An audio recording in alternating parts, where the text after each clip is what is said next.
ನಡೀತಾ ಇದೆ ಸರ್, ಸದಸ್ಯತೆ ನಡೀತಾ ಇದೆ. ಆದರೆ RSS ಮತ್ತೆ ಬಿಜೆಪಿ ವಿರುದ್ಧ ರಾಹುಲ್ ಗಾಂಧಿ ಅವರು ವಿದೇಶದಲ್ಲಿ ಕೂತ್ಕೊಂಡು ಟೀಕೆ ಟಿಪ್ಪಣಿ ಮಾಡ್ತಾ ಇದ್ದಾರೆ.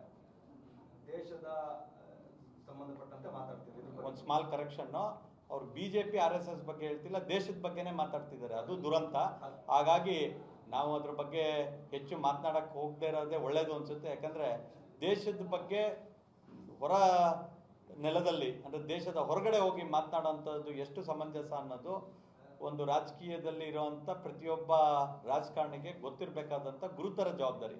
ಅದನ್ನು ಮರೆತು ಅವರು ರಾಜಕಾರಣವನ್ನು ಮಾಡ್ತಾರೆ ಅಂತೇಳಿ ಹೇಳಿದ್ರೆ ದೇವರವ್ರಿಗೆ ಒಳ್ಳೆ ಶಕ್ತಿಯನ್ನು ಕೊಡಲಿ, ಯೋಚನಾ ಶಕ್ತಿಯನ್ನು ಕೊಡಲಿ. ರಾಷ್ಟ್ರೀಯತೆಯ ಬಗ್ಗೆ ಅವ್ರು ಇನ್ನೂ ಹೆಚ್ಚು ವಿಚಾರಗಳನ್ನು ತಿಳ್ಕೊಳ್ಬೇಕಾದಂಥ ಅನಿವಾರ್ಯತೆ ಇದೆ ಅನ್ನೋದು ನನ್ನ ವೈಯಕ್ತಿಕ ಅಭಿಪ್ರಾಯ. ಅದರಲ್ಲಿ ಬಿಜೆಪಿ ಮತ್ತು RSS ಕೂಡ ಬಳಸಿದ್ದಾರೆ ಸರ್. ಅಲ್ಲ, ಅವ್ರು ಹೇಳೋದು ಓಕೆ, ವಿರೋಧ ಪಕ್ಷವಾಗಿ ಬಿಜೆಪಿ ಬಗ್ಗೆ ಮಾತನಾಡಿದ್ರೆ ನನಗೇನು ಅನಿಸ್ತಾ ಇರಲಿಲ್ಲ. ಆದರೆ ದೇಶದ ವಿಚಾರ ಮಾತನಾಡಿರೋವಂಥದ್ದು ಭಾಳ ನೋವು ತಂದಿದೆ. ಅವರು ಮುಂದೆ ಆದರೂ ಕೂಡ ಈ ರೀತಿಯಾದಂಥ ತಪ್ಪುಗಳು ಮಾಡಬಾರ್ದು ಅನ್ನೋದು ಅದನ್ನೇ ಹೇಳ್ತಾರೆ. ದೇಶದ ಒಳಗಡೆ ರಾಜಕೀಯ ಪಕ್ಷಗಳನ್ನ ವಿರೋಧ ಮಾಡೋದು ಒಪ್ಕೊಳ್ತೀನಿ, ಆದರೆ ದೇಶದ ಹೊರಗಡೆ ಹೋದಾಗ ನಾನು ಭಾರತೀಯ ಅನ್ನೋ ಭಾವನೆ ಬರಬೇಕು ಹೊರತು ಅಲ್ಲಿ ಬಿಜೆಪಿ, RSS, ಸಮಾಜವಾದಿ ಪಾರ್ಟಿ, ಜನತಾದಳ ಅನ್ನೋದು ಬರಬಾರ್ದು. ಬಂದಿರೋ ಅಂಥದ್ದು ವಿಪರ್ಯಾಸ.